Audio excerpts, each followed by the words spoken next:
Hello guys, magandang hapon po sa inyong lahat. Nakikita nyo ngayon dito sa Bacolod, no? Pauwi ako. Nasa Lavinyo, grabe ang traffic, bumper to bumper ang traffic.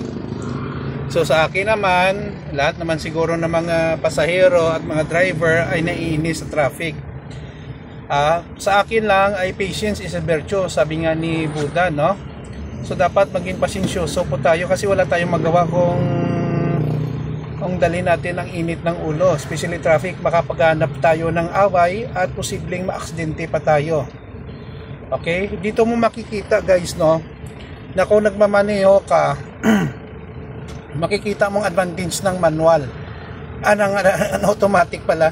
I'm using automatic guys. So dito pa guys, luma ng sasakyan ko pero magpa 5 years na ito sa akin. Marami na ring mga kaming pinagsabahan ng sasakyan ko. This is my first car, no? Maraming sira na paayos ko.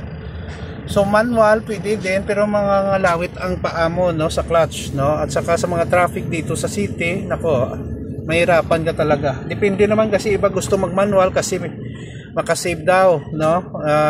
Sa repair maintenance at saka sa kung magbili ka do around 50 or 80,000 ang difference, no? Pero tignan mo naman, mga ngalawit, mapapagod ang paa mo, no, sa pagka-clutch, no? At saka sa mga traffic guys na mga lugar metropolitan, just like dito sa Bacolod, umuulan pa, dito mo talaga makikita ang advantage ng manual transmission ng automatic transmission. Palagi ko lang sinasabing manual, hindi naman ako marunong mag-drive ng manual, ng automatic transmission compared sa manual, no?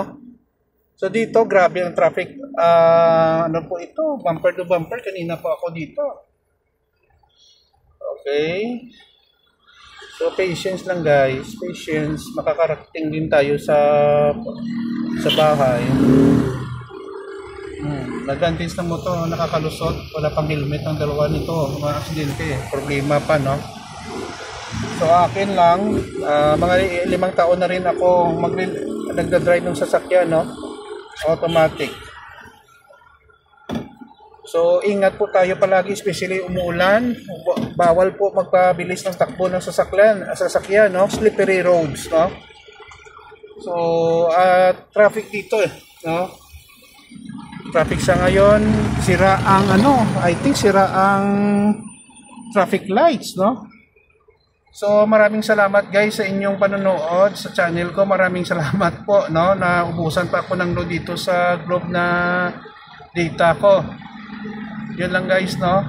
Mahal ko kayo. Keep safe everyone. Kahit nagda-drive kayo or pasahero kayo, laging tandaan, mag-ingat, no, sa pagbiyahe. Kasi ang buhay natin ay isa lang. And then follow the traffic rules in regulation. Kung driver kayo at pasahero, huwag maging pasaway, no? Sumakay at bumaba sa proper na